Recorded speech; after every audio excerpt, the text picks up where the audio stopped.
किसान मित्रों नमस्कार। मैं आशीष वर्मा देहाती किसान साथी यूट्यूब चैनल पर सभी किसान भाइयों का स्वागत है। तो आज की वीडियो में हम बात करने वाले हैं कि धान की फसल में जब बालियां निकल रही हैं, इस टाइम पर ज़्यादातर क्षेत्रों में बालियां निकल रही हैं। तो किसान भाइयों, धान में बालियां बनते समय किसानों को बहुत सी बातों का ध्यान रखना चाहिए। इस समय ज़्यादातर क्षेत्रों में धान की फसल में बालियां आने लगी हैं। बहुत से किसान जो लेट से रोपाई की थी, उसमें कुछ 8 या 10 दिन के बाद बालियां आने वाली हैं।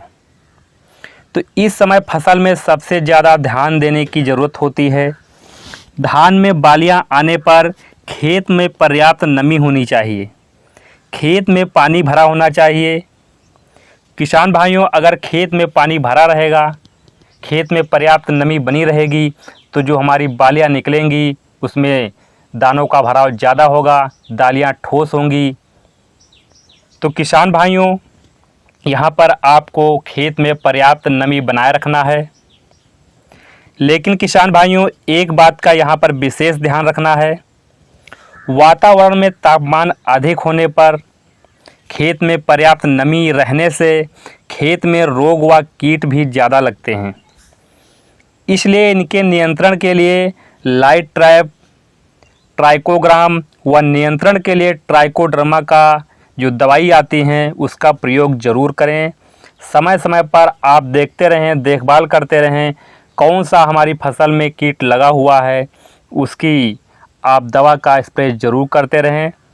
तो किसान भाइयों, बात करते हैं इनके नियंत्रण के लिए कौन कौन से उपाय हैं, कौन कौन सी दवाएं हैं जिनका हम स्प्रे करें, जिससे अपनी धान की फसल में कीटों को कंट्रोल कर सकें।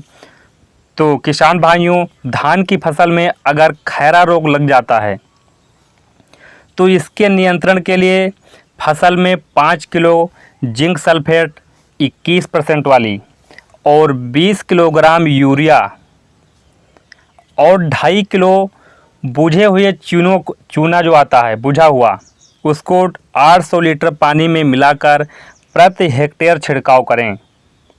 और अगर किसान भाइयों तना छेदक, हरा भूरा व सफ़ेद पीठ वाले, फुदका और पत्ती लपेटक जो कीट लग गया है, तो उसके नियंत्रण के लिए कार्टाफ हाइड्रोक्लोराइड 4G 18 किलो का छिड़काव अवश्य करें,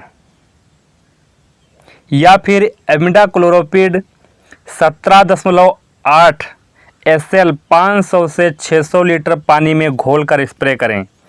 और किसान भाइयों, अगर आपके खेत में रोपाई करते समय आपने दीमक की जो रिएजेंट आती हैं, घुलनशील जो दवाई आती हैं, उसका आपने नहीं डाला था, तो इस समय अगर फसल में आपके फसल में दीमक का अटैक हो रहा है या प्रकोप ज़्यादा हो गया है और जो हमारे पौधे हैं उनकी जड़ों में दीमक लग गया है, तो उसके नियंत्रण के लिए क्लोरोपाइफास 20% EC 2.5 लीटर सिंचाई के पानी के साथ, या फोरेट 4G जो 10 किलोग्राम मात्रा प्रति हेक्टेयर की दर से 3 से 4 सेंटीमीटर खेत में पानी जब भरा हो तभी आप छिड़काव करें।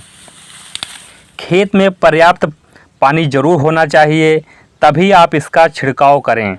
इस समय हमारी धान की फसल में बालियां निकल रही हैं, तो बालियों में दुग्धावस्था होती है, जिससे जो गंधी बग जो कीट लग जाते हैं, पतले और हरे रंग के जो भूरे रंग के कीट होते हैं, उड़ने वाले कीट का प्रकोप हमारी बालियों में हो जाता है, तो जिससे हमारी फसल की पैदावार कम हो जाती है।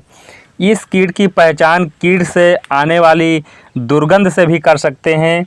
ये कीट बालियों में दानों को चूसकर हानि पहुंचाते हैं, दानों को खोखला बना देते हैं, जिससे दानों पर हरे भूरे रंग के धब्बे बन जाते हैं और दाना हमारा लास्ट में खोखला हो जाता है और लास्ट में हमारी पैदावार कम हो जाती है।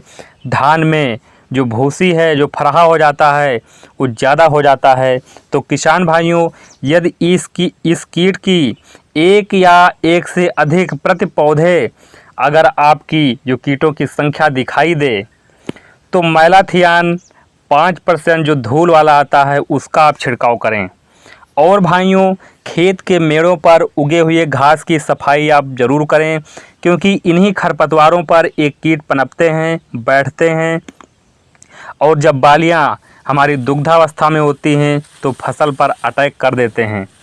तो भाइयों, अगर मेड़ों पर खरपतवार ज़्यादा हो गया है तो उसको स्प्रे की सहायता से या खुरपी की सहायता से आप उसे निकाल सकते हैं, उसे आप नष्ट कर सकते हैं, जिससे हमारी फसल में कीटों की संख्या ज़्यादा ना पनपे, जिससे हमारी फसल की पैदावार ज़्यादा हो। तो किसान भाइयों, अगर इन सब बातों पर आप विशेष ध्यान देंगे, जो बालियाँ निकल रही हैं उस समय सभी बातों पर आप नज़र रखेंगे, तो लास्ट में आपका उत्पादन शानदार तरीके से होगा। तो किसान भाइयों, अगर ये जानकारी थोड़ी सी पसंद आई हो तो प्लीज़ वीडियो को लाइक करें और ज़्यादा से ज़्यादा किसानों को शेयर करें। और अगर हमारे चैनल पर नए हैं, पहली बार वीडियो देख रहे हैं, तो हमारे चैनल को सब्सक्राइब कर लें। सब्सक्राइब करके जो बेल वाला निशान है उसको प्रेस करके ऑल वाले पे सेलेक्ट कर लें, जिससे कि जब हम कोई नई वीडियो अपलोड करें सबसे पहले उसका नोटिफिकेशन आपको पहुँचे, खेती संबंधित जानकारी आपको समय समय पर मिलती रहे। तब तक के लिए नमस्कार, मिलते हैं नेक्स्ट वीडियो में एक नई जानकारी लेकर। जय जवान जय किसान।